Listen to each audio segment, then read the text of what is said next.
The jazz was low, the laughter distant.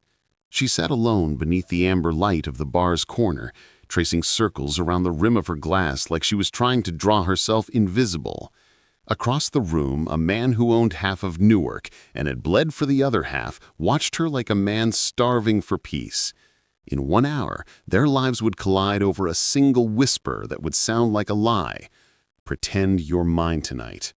But for now, she didn't know his name, and he didn't know that she was the one thing his empire could never buy. Hello, if you're ready to hear the whole story, click subscribe and tap the notification bell. Type in the comments where you're watching from, because tomorrow, I will be giving you another story just as touching as this one, or maybe even crazier. And you don't want to miss it. Now let's begin. The wind off the Passaic River cut sharp against the glass doors of the Blue Ember Lounge, the kind of place where velvet seats and mahogany walls tried to pretend the city outside didn't exist. Elena Bren came here once a week, same corner table, same bourbon she barely sipped. The bartender never asked questions. Maybe that's why she liked him. Silence had become her safest company. She wasn't waiting for anyone. She just liked being somewhere people were. That night, a jazz trio played something slow, the kind of song that made memories stir whether you wanted them to or not. Elena smoothed her silk sleeve, her movements practiced, delicate. In another life, she'd have been at an art auction uptown or sipping wine among patrons who knew her name. In this one, she sat alone, a stranger to her own reflection in the dark window beside her. She glanced at her watch, 9:37. She told herself she'd leave by 10. She always told herself that. Across town, Luca Moretti adjusted his cufflinks in the back of a black sedan that smelled faintly of smoke and regret. He wasn't supposed to be here tonight. Meetings with men who used words like loyalty and meant leverage had left him tired. Newark's skyline blinked cold through the tinted window, and for the first time in years, he felt the pull of wanting to disappear. "Where to, boss?" his driver asked. Luca hesitated. "Somewhere quiet." Minutes later, the Blue Ember's soft glow swallowed him whole. Elena noticed him the moment he entered, not because of his presence, though it carried weight, but because of his stillness. Most men in this place performed power. He didn't have to. His movements were precise, restrained. His suit, charcoal. His expression, unreadable. Their eyes met for a fraction too long before she looked away. He didn't. He took a seat 2 tables away, ordered a whiskey neat, and watched the stage like a man listening for ghosts. The jazz shifted, minor chords now, haunting. A saxophone bled through the hum of quiet conversation. Elena exhaled softly, feeling that ache in her chest again, the one that came from being seen when you hadn't asked to be. Have you ever sat somewhere hoping no one would notice you, only to feel the stranger's gaze anyway? What do you think it means when 2 lonely people recognize the same silence in each other? Leave your thoughts below. The lounge began to fill. Voices grew louder, lights dimmer. Elena pulled her coat closer, deciding to leave before the noise swallowed her calm. Then the door opened again. 3 men walked in, suits too sharp, smiles too tight. Luca's jaw tensed. Elena didn't know why, but the air shifted. The music no longer sounded soft. It sounded like warning. Luca stood, casual, but his eyes flickered toward the men. One of them nodded too slowly, a signal. Elena's pulse quickened. Instinct told her to look away, but she didn't. And in that split second, his gaze locked on hers again, steady, calculating, dangerous. He crossed the floor like he'd been walking toward her all his life.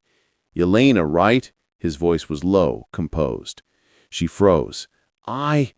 He leaned down, close enough that she caught the faint scent of smoke and something darker beneath it. Fear. "Pretend you're mine tonight." Her breath caught. The words weren't flirtation. They were survival. If a stranger leaned in and whispered something that could change your fate, would you trust them or walk away? Tell me in the comments what you would do if you were Elena. Without fully understanding why, Elena nodded. Luca's arm slid around her shoulders, possessive yet strangely protective. Across the room, the 3 men hesitated, calculating, confused. He kissed her temple like a lover who'd done it 100 times before. Her heart hammered loud enough to drown the music. He whispered again, quieter now, "Thank you." And in that fleeting moment, something passed between them, something neither could name yet. Have you ever pretended to feel something only to realize you weren't pretending anymore? For a few seconds, Alina didn't breathe. Luca's hand rested lightly at her shoulder, his posture composed, every muscle in his body wound tight beneath the calm he projected. Around them, the low murmur of the lounge shifted, people laughing, glasses clinking, music crooning like nothing was wrong. But Alina felt it, the change, the weight, the danger. The men across the room hadn't sat down. They lingered by the bar, pretending to order drinks, but their eyes kept sliding toward Luca. He didn't look at them again. He smiled instead, a quiet, calculated curve of his mouth meant for her. "Smile," he murmured, his voice smooth as aged whiskey. "They're watching." She did, though her throat felt tight. "Good," he whispered, leaning just enough for his breath to brush her ear. "Now, laugh like I said something funny."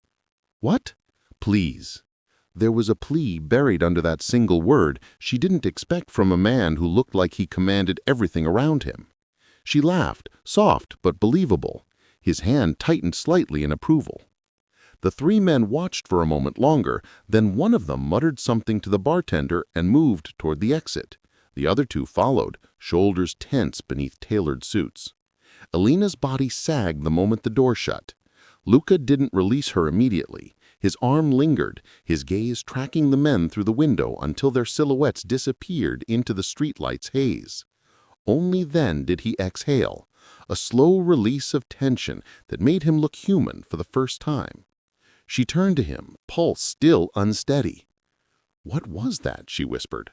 "Wrong place, wrong time," he said quietly. "You just became a very convincing reason for them to believe I wasn't expecting company." "Company that wants to kill you?" His lips curved, a ghost of amusement. "Let's say they're not my biggest fans." Alina blinked at him, trying to reconcile his calm with the fear still pulsing through her. "So what happens now?" Now, he tilted his head slightly, studying her with that same unreadable composure. "Now you finish your drink like nothing happened. I'll settle the tab." "I'm not part of whatever this is." "I know," his tone softened. "You didn't ask to be." The bartender approached, and Luca nodded for the check. He didn't rush, didn't fidget. His control was unnerving, like he'd practiced this kind of composure his whole life.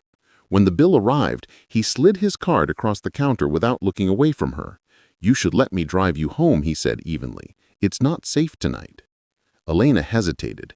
Every instinct told her to walk away, but there was something in his voice, a quiet, exhausted sincerity that didn't match the image of a man who ordered violence for breakfast. She stood slowly, gathering her coat. "Fine, but only to the corner." Outside, the night was sharp with cold. Snow flurries caught in the glow of street lamps, spinning like static. Luca's car was already waiting, a sleek black machine that looked more like shadow than metal. The driver opened the door, but Luca gestured for him to stay put. "We'll walk." They crossed the street in silence, the city's hum softened by the falling snow. "Do you always use strangers in your plans?" she asked finally. "Only when the stakes are high." And tonight they were? He looked down at her, a wry smile ghosting across his mouth. "High enough to risk introducing myself."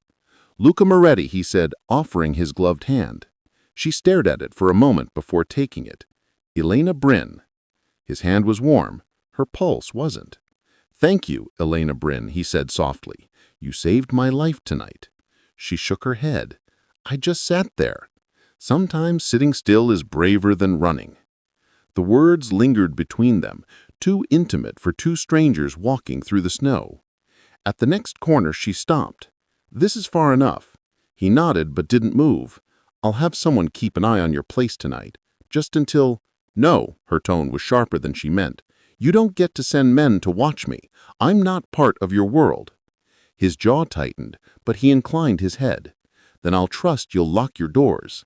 "I always do." He smiled faintly, the kind of smile that didn't reach his eyes. "Good night, Elena Bryn." She watched him walk away, his figure swallowed by snow and silence. For the first time in years, she didn't feel invisible, and that terrified her more than the men in the lounge. Sometimes, the most dangerous people are the ones who make us feel seen. Do you think Elena should have walked away, or was her decision to stay a moment longer already her first mistake? Elena woke before dawn. Her apartment was all glass and quiet, the kind of place built for solitude. The snow outside had hardened overnight, frost spidering across the window like cracks in a memory. She made coffee she wouldn't finish and stared at the empty street below, waiting for the unease to fade. It didn't. The man's voice, "Pretend you're mine tonight," still echoed, threaded through every thought. She had tried to convince herself it was over, just a bizarre encounter, a moment she'd forget by morning. But she couldn't. When she left for her gallery that day, she checked the mirror twice. Hair perfect, eyes tired. The illusion of control was part of her uniform. Across town, Luca hadn't slept either. The Blue Ember incident had rippled through his circle. Word spread fast, whispers that he'd been ambushed, that someone had betrayed his location. But what unsettled him wasn't the attempted hit. It was her. Elena Bryn.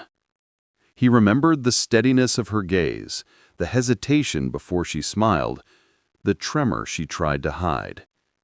In a world where every face lied for profit, hers had been the only one that didn't. He told himself to forget her. He'd said it out loud to his reflection at 3 a.m., a man commanding his own mind like a soldier. And yet, by noon, he had her gallery's address on his desk. At the gallery, Elena was overseeing the installation of a mid-century portrait collection, controlled chaos of ladders, canvases, and dust. She didn't notice the tall man in a wool coat standing at the threshold until silence rippled through her staff. Luca Moretti looked strangely out of place beneath the high ceilings and muted light. "Miss Bryn," he said, his voice formal, almost polite. "I owe you an apology."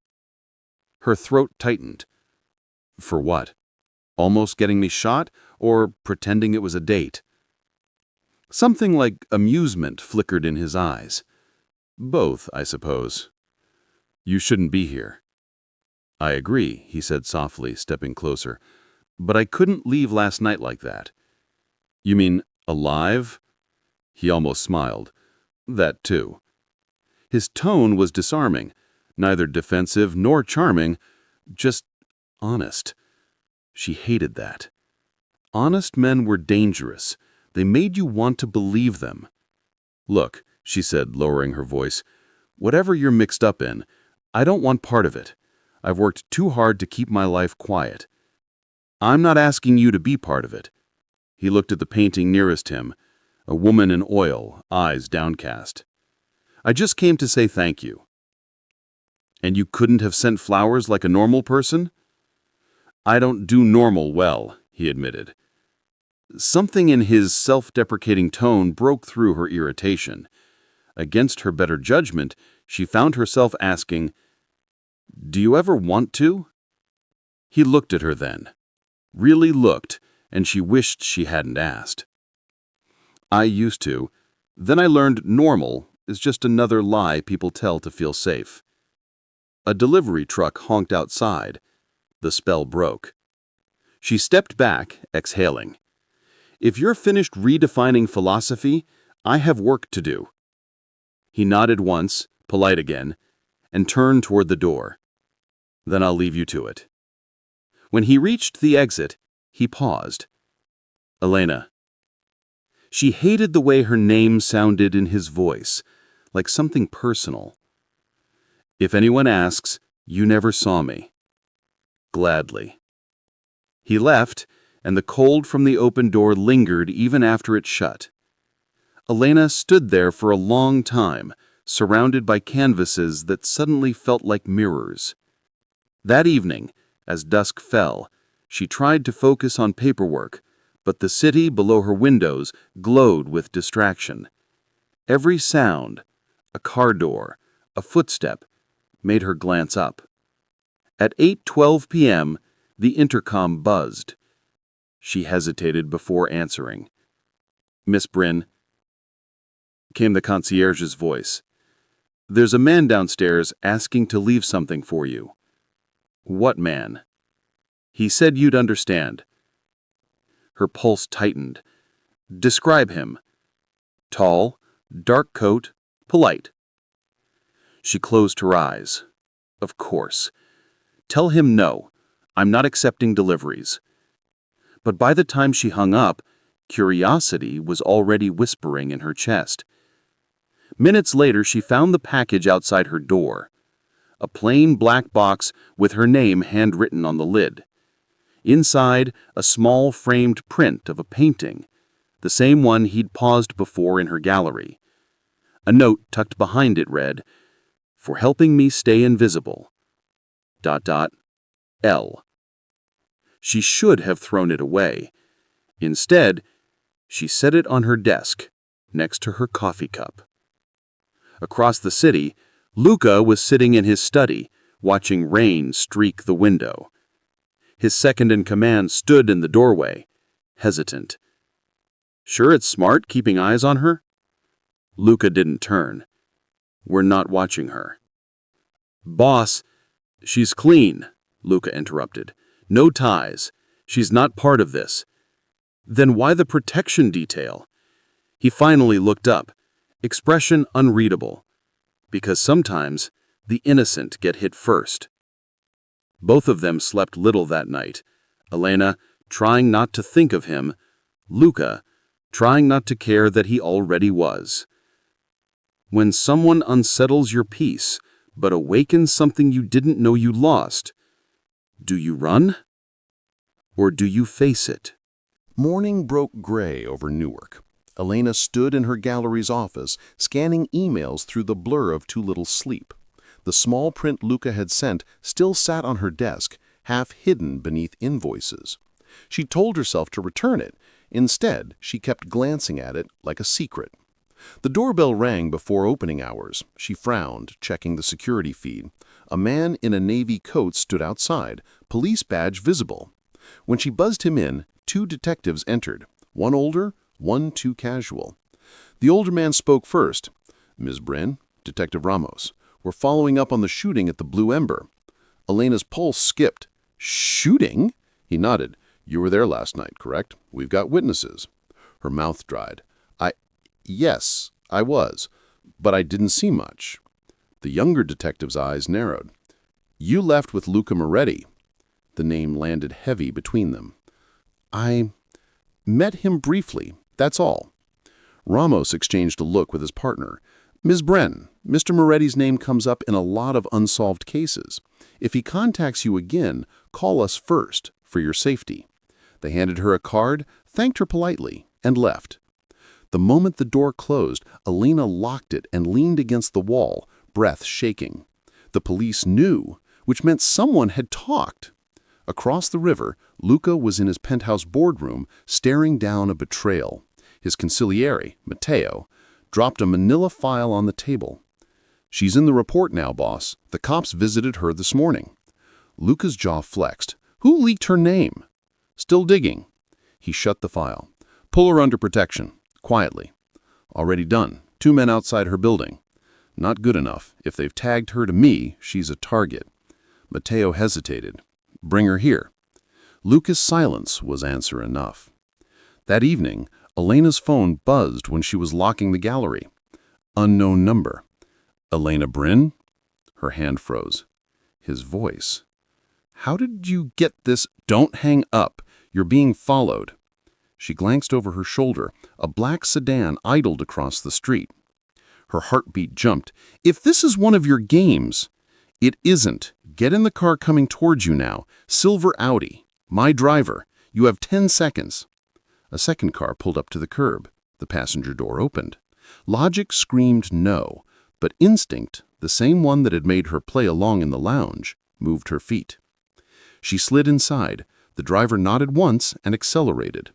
They wound through side streets until the skyline blurred behind them. When the cars stopped, Luca was waiting in front of a converted warehouse overlooking the river. The building glowed warm from within, steel, glass, and quiet opulence. "What is this?" she demanded as she stepped out. "Safe house. Temporary." "I told you I didn't want—" "I know, but you didn't get a choice this time." She glared at him, but fear dulled the edge. "You think whoever those men were will come after me?" "They already tried to find you." He led her inside, every movement controlled. "You're safer here until I fix it."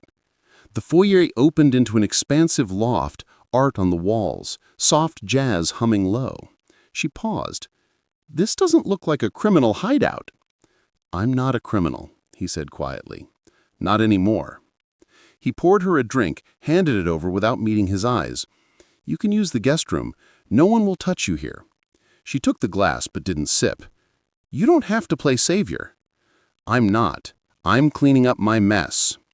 The words disarmed her more than the situation. Hours passed. The storm outside grew heavier, blanking the city in white. Elena wandered the loft while Luca worked at a desk, phone murmurs in Italian and English. He carried power like scent, faint but undeniable. Yet there was a stillness in him, a fatigue she recognized. She stopped before a painting leaning against the wall, unfinished, all shadow and fractured light. "Yours?" He looked up. "From a lifetime ago." "It's beautiful," she said softly. He smiled, small, weary. "You should see the mistakes underneath." Their eyes met across the room. For a long moment, neither spoke. Later, when she turned in for the night, Luca stood at the window, watching snowfall erase the city's edges. He'd kept her safe for the evening, but the price was a new vulnerability. The way her voice lingered in his head, steady and real. He muttered to himself, "This was supposed to be simple." In the guest room, Elena lay awake, listening to the faint sound of jazz drifting through the walls, wondering why the silence didn't feel lonely anymore. Sometimes protection and control blur until they feel the same. Would you trust the person who endangered you if they were also the only one who could keep you safe? Elena woke to the faint aroma of coffee and something unfamiliar. Silence without loneliness. For a moment she forgot where she was. The guest room glowed with early light, filtered through tall windows framed by heavy curtains. Her pulse quickened as memory returned. The chase, the call, the safe house. Luca Moretti. She rose, dressed quietly, and stepped into the loft. He was there, at the kitchen island, sleeves rolled up, tie discarded, reading the morning paper like a man who had always belonged to calm. Steam curled from 2 mugs. "Good morning," he said without looking up. She hovered near the doorway. "You read newspapers? I thought people in your world preferred whispers." That drew a faint smile. "I like knowing what the public thinks they know. Do they ever get it right?" He folded the paper, eyes meeting hers. "Almost never." They ate in silence for a while. He'd made toast and fruit, a strangely domestic gesture that disarmed her more than the night's chaos. Finally, she asked, "Why do they want you dead?" He considered his answer carefully. "Because I stopped agreeing with them." "That's vague. It's safer that way." She studied him, the faint scar along his jaw, the careful distance in his tone. "You talk like a man who's already paid for something." His gaze flicked toward the snow-dusted window. "Maybe I have." Later that morning, Luca left her to wander the loft while he took a call in the next room. The space itself felt like a museum of contradictions, modern furniture beside worn books, glass beside gunmetal. On a low shelf, she found an old photograph in a tarnished frame, a boy and a young woman laughing beside a canal. The boy couldn't have been older than 10. His smile was pure, untouched by the kind of power Luca carried now. She turned it over. On the back, faint handwriting in Italian. "Per mio fratello con amore. C." When Luca returned, She was still holding it. "Your sister?" she asked softly. His eyes darkened. Not anger, but ache. "Once? What happened?" He hesitated before answering. "She believed I could protect her. I couldn't." She set the photo down gently. "Was she—" "She was in the wrong place," he said, voice low. "My world swallowed her whole. That's when I decided to burn half of it down." There was no pride in the confession, only exhaustion.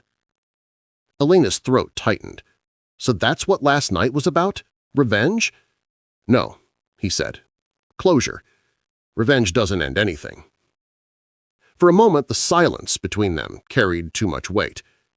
Then, unexpectedly, he asked, "And you, Elena?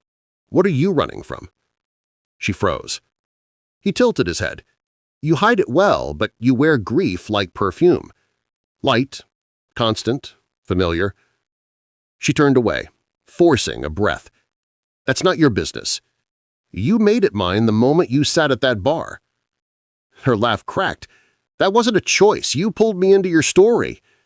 "And yet," he said quietly, "you didn't run when you could have."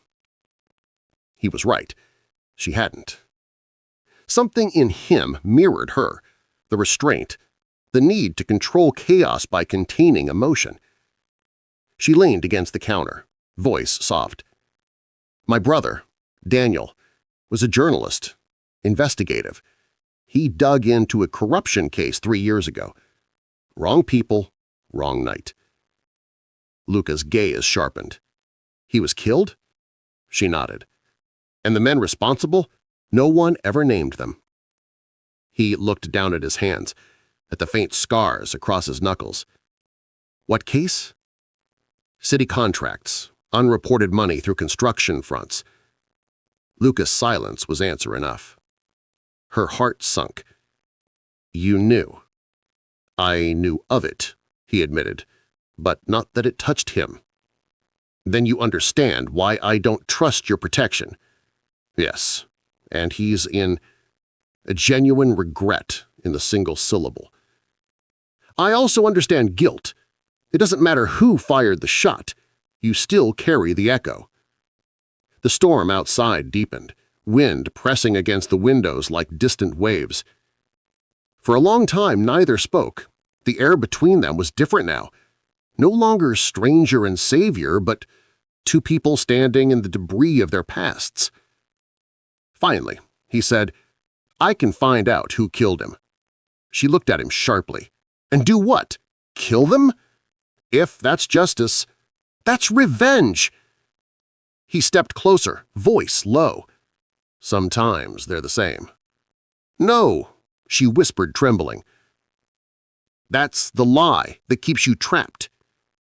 Their eyes locked, his fierce with conviction, hers trembling with loss.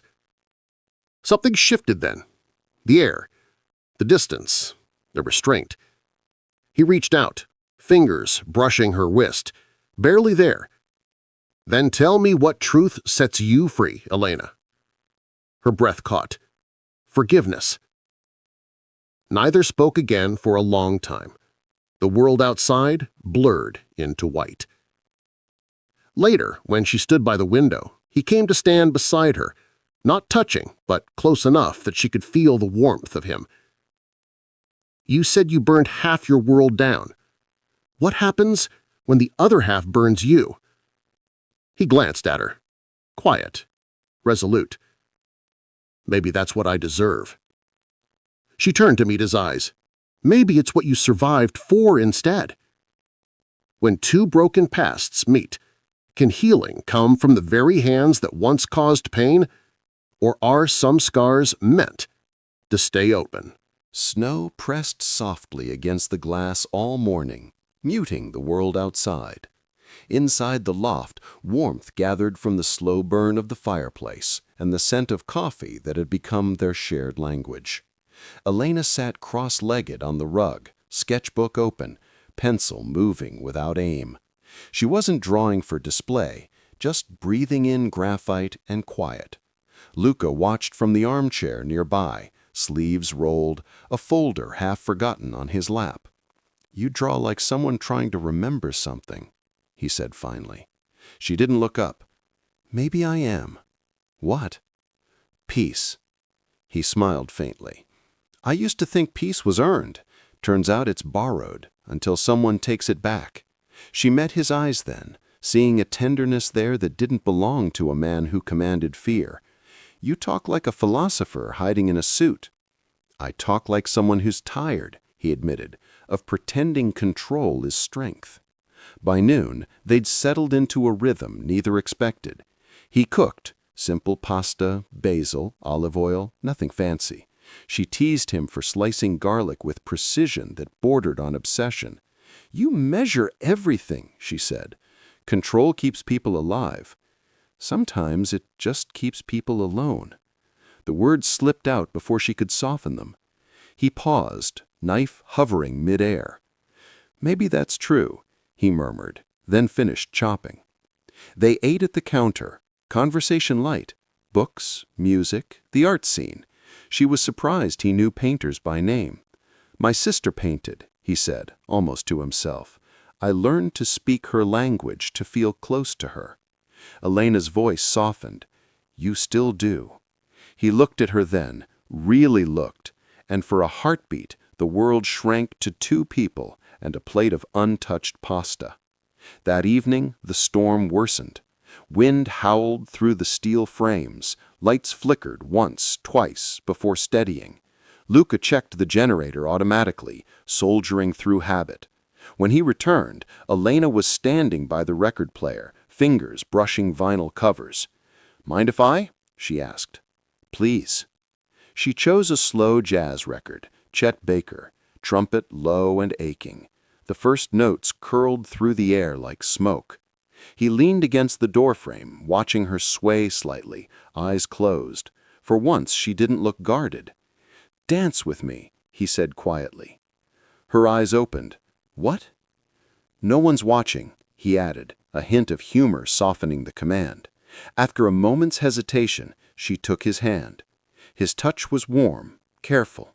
They moved slowly, almost not at all, the music filling every silence they didn't know how to break. "This is dangerous," she whispered. "I know." "Because of them?" "Because of you." Her breath caught. He guided her closer, hand at the small of her back. She could feel the steadiness of his heartbeat, the restraint in every inch of him. "I'm not good at this," he said softly. "Dancing?" "Letting someone close." "Neither am I, but maybe we fake it until it feels real." He smiled, small, pained, beautiful. Hours later, after the record ended, she lingered near the fireplace. Luca poured whiskey into 2 glasses and joined her. "To survival," he said. She raised hers. "To second chances." They drank. Silence settled again, heavy but gentle. "Do you ever think about leaving, just walking away?" "Every day," he said. "But men like me don't walk away. We fade." She studied him, the way the firelight traced the scar near his temple. "Then maybe fading isn't the end. Maybe it's how you start over." He looked at her as though the idea itself hurt. "Do you really believe in starting over?" "Yes," she said simply. "Because I have to." Later, when she rose to go, he caught her wrist lightly. "Elena," he said, almost a whisper, "if I asked you to trust me for one night, no questions, could you?" She hesitated. "Why?" "Because there's something I need to do tomorrow, and if I don't come back, don't finish that sentence." He held her gaze. "Then promise you'll leave this place if anything happens." Her eyes glistened. "I don't make promises I can't keep." He nodded, letting her go. "Fair." She turned toward the hallway, then stopped. "Luca." "Yes?" "Come back." The simplicity of it struck deeper than any plea. He smiled faintly. "I'll try."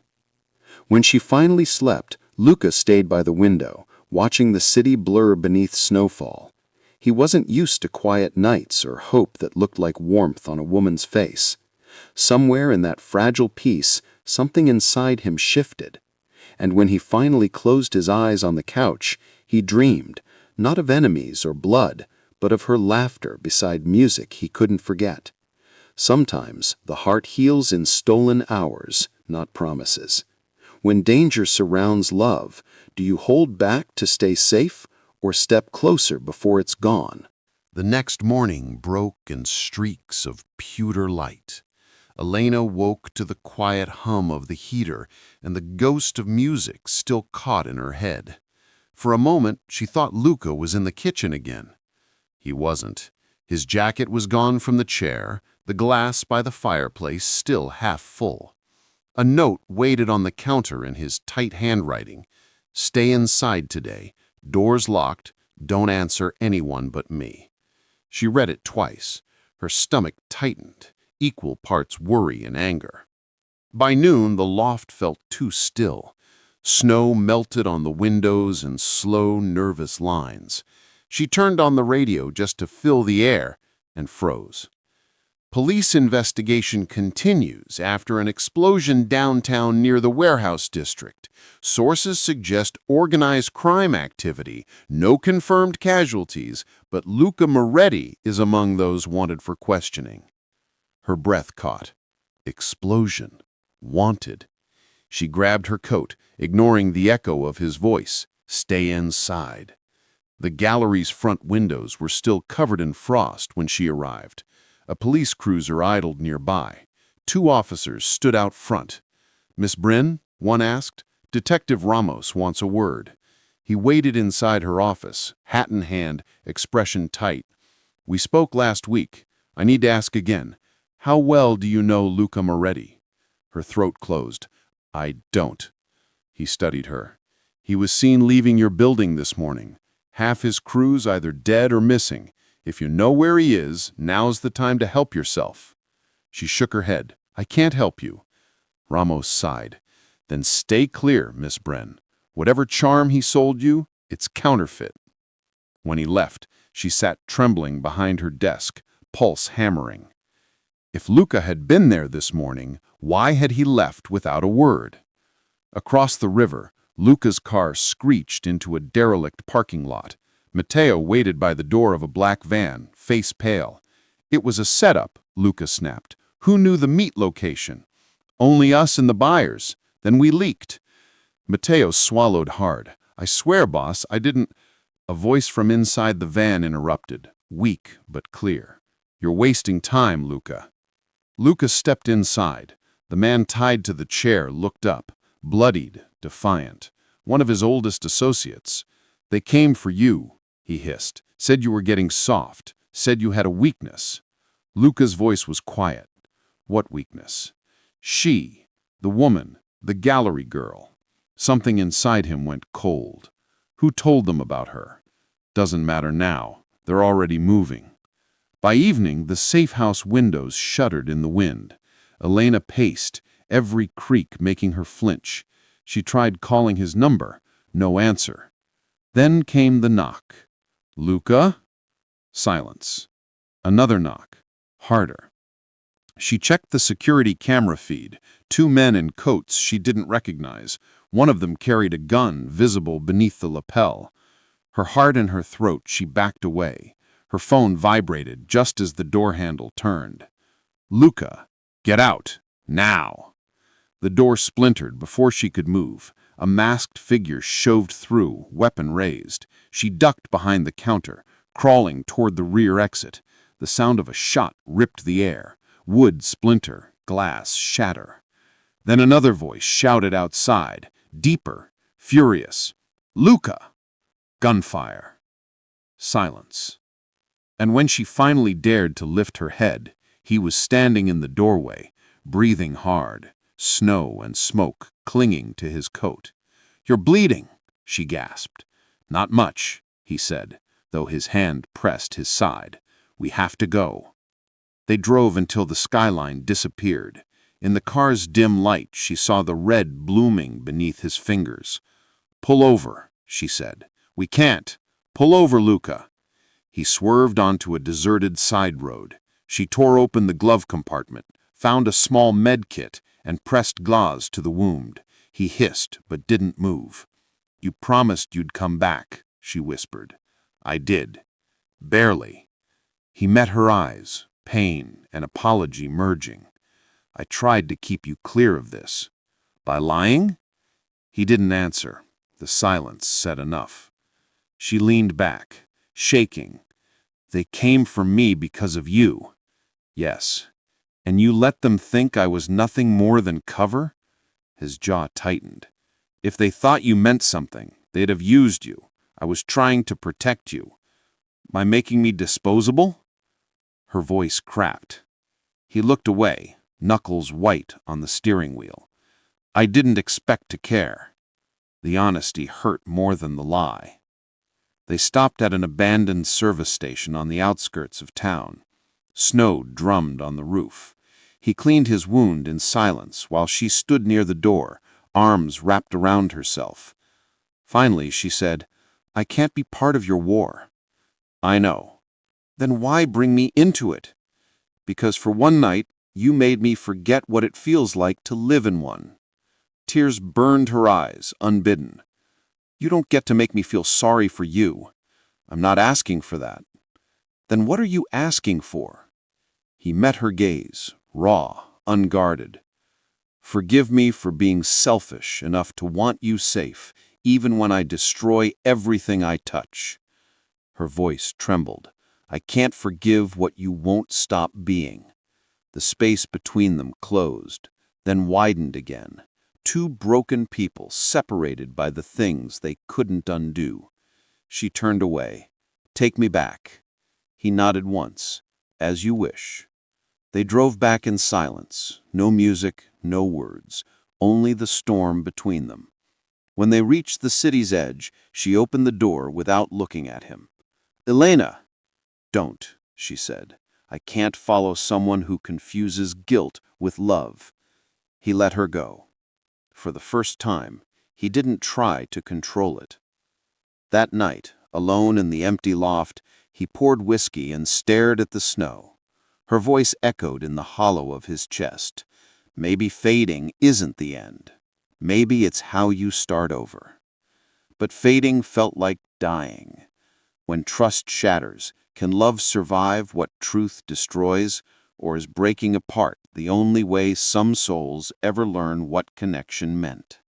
The storm had passed, but the city still wore its silence like a bruise. Elena hadn't opened the gallery in 3 days. The police had taped the front door after the attempted break-in, and she hadn't bothered to remove it. Inside, canvases leaned half-covered against the wall, her sketches scattered like pieces of thought she no longer recognized. Each morning she made coffee, sat by the window, and told herself she would stop thinking about him.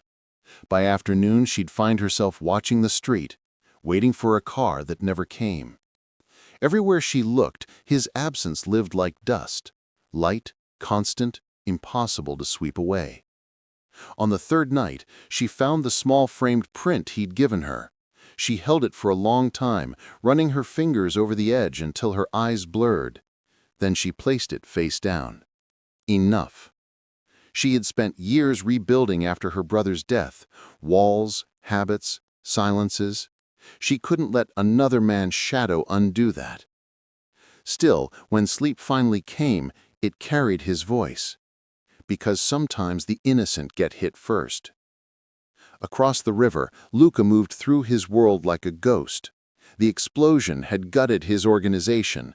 Half his allies were gone, the rest waiting for orders he didn't give.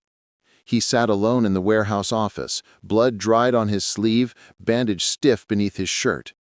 Matteo entered quietly. "They want to know what's next." "Tell them nothing," Luca said. "Boss, if we don't move, they'll finish what they started." Luca stared at the floor, jaw tight. "Then let them try." Matteo hesitated. "She's safe. We made sure." "I told you not to watch her." "Too late. Someone else already was." Luca's head snapped up. We caught one near her building last night. Said he worked for the same people who set you up. He wouldn't talk.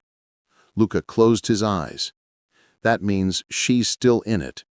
She doesn't even know. She will, Luca said quietly, and she'll hate me more for it. Matteo shifted, uneasy. Then why protect her at all?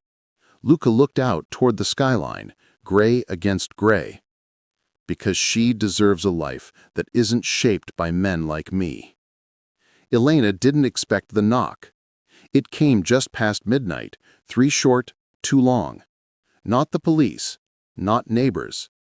Her pulse jumped. She grabbed the small iron rod she kept by the door. When she opened it, Matteo stood there, cap pulled low. Don't panic. He doesn't know I came. But he's in trouble. She tightened the grip on the rod. Then he should call the police. Police won't save him. They're the ones closing in. Elena swallowed. What do you want from me? He won't leave the city, not without a reason. You're the only one he might listen to. She shook her head. I'm done being leverage. This isn't leverage, Matteo said. It's mercy. He handed her a small phone. 1 call. If you ever cared, make it now. He left before she could answer.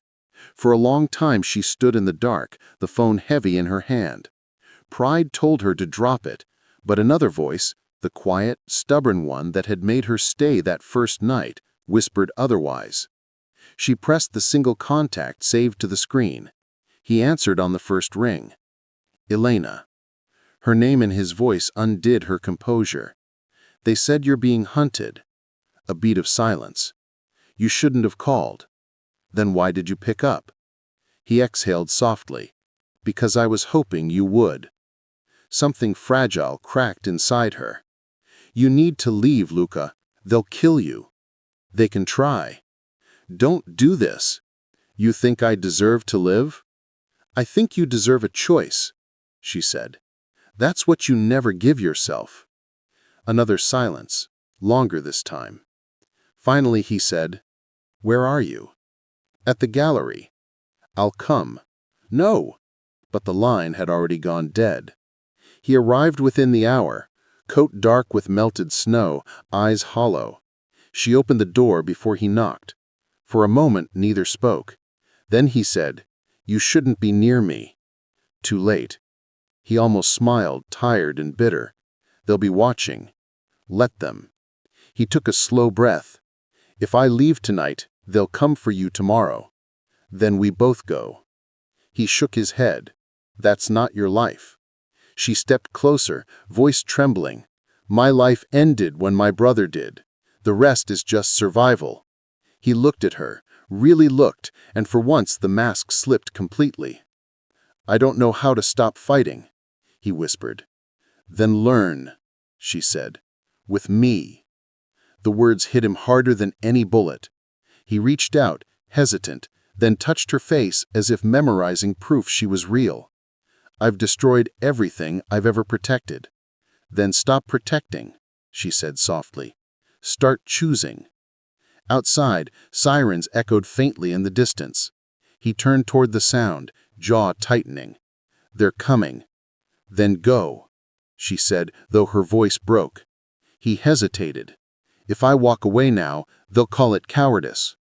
If you stay, it's suicide. He met her eyes, the war inside him visible. Finally he said, Tell me something that makes staying human again. She stepped close enough for their foreheads to touch. Come back to me, alive. He nodded once, eyes closed. Then he was gone. Into the night, coat whipping behind him like a shadow severed from light. When the door shut, Elena pressed her palms to it, trembling. Outside, sirens grew louder, then faded into distance. She didn't know if he would survive. But for the first time, she knew she wanted him to. The night swallowed the city whole. Sirens faded into the harbor wind, and the streets lay empty beneath the thin glow of dawn. Elena hadn't moved from the gallery window in hours. The city looked different now, slower, uncertain. She sipped the last of cold coffee, watching snow fall over the bridge where he'd disappeared. She told herself she would see him again, though the world kept whispering otherwise. Across town, in a half-abandoned dockyard, Luca staggered out of the warehouse as fire licked at the rafters. The confrontation had been short and merciless. Men who once swore loyalty, now aiming at his chest. He'd ended it the only way he knew. Fast, final, costly. Blood soaked through his sleeve, hot against the frozen air. Matteo found him by the loading ramp, face white as smoke. "Boss, the docks are clear. We have a car waiting." Luca shook his head. "No, it ends here."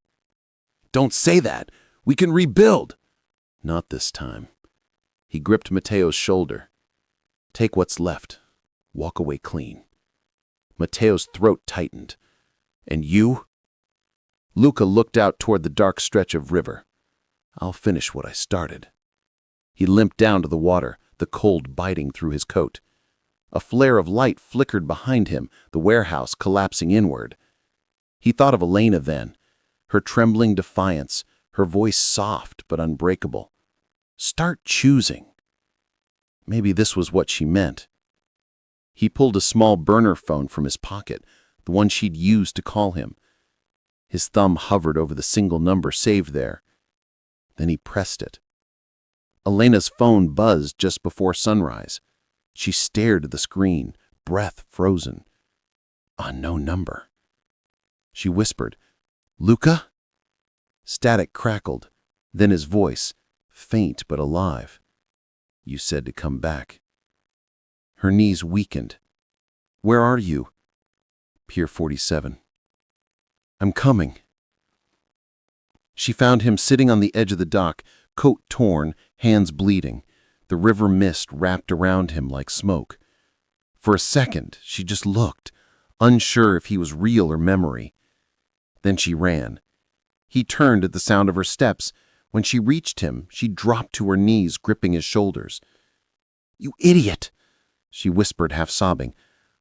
"You said you'd come back alive." "I did." "Barely." She touched his cheek, cold and rough beneath her palm. "You're hurt." "I've been worse." "I don't care." She leaned closer, forehead resting against his. "You're here." He let out a breath that trembled at the edges. "They're finished. It's over." "What now?" He looked at her as if seeing sunlight for the first time. "Now, whatever life we have left, we build it." She almost smiled. "You don't know how to build anything that isn't made of secrets." "Then you'll teach me." By the time the police lights flared on the far end of the pier, dawn had broken over the river.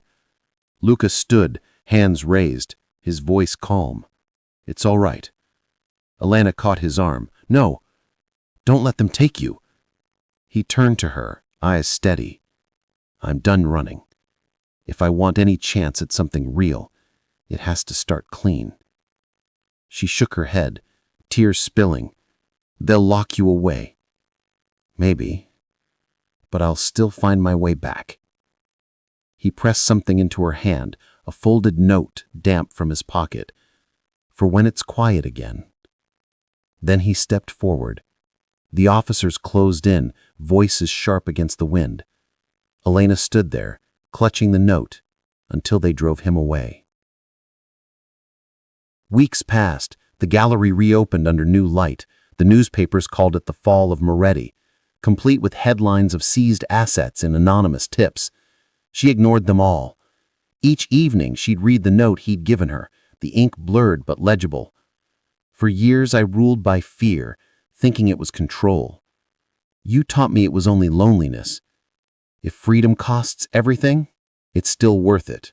If you're waiting on the other side." She folded it gently, each time, the way one might handle something sacred. Spring came early that year. On the first warm night, she stayed late at the gallery, arranging a new exhibit, paintings of rivers and bridges, all in shades of gray and silver. The bell over the door rang. She turned, expecting a customer. Instead, he stood there, clean-shaven, thinner, a faint scar along his jaw. She froze. "How?" He said, "Play deal. Mateo talked, I gave the rest. She stepped closer, disbelief and relief mixing. You're free? Free enough. He smiled then, small, uncertain. You once told me pretending could lead to something real. I think you were right. She took his hand, tracing the scar across his knuckles. No more pretending. Never again. Outside, the evening lights glowed over the city, turning the windows gold. He brushed her cheek, voice low. You still want quiet nights and coffee instead of chaos? She smiled. Only if you're there to make too much noise. He laughed softly, the sound unguarded for the first time. Then he kissed her, slow, certain, nothing left to hide. The gallery lights flickered against the river, and somewhere beyond the streets, the city exhaled. When love begins as an act, can it ever become the truth, or was it always the truth trying to find its stage? Tell me, if you were Elena, would you have answered his call that night? Thank you for watching this story to the end. If you loved this story, you will definitely love the next one. It's more intriguing than you can ever imagine. So go ahead and watch it now. Click on the image on your screen right away to watch the next one. And don't forget to subscribe to our channel. It helps and encourages us to share the best human interest stories you'd love.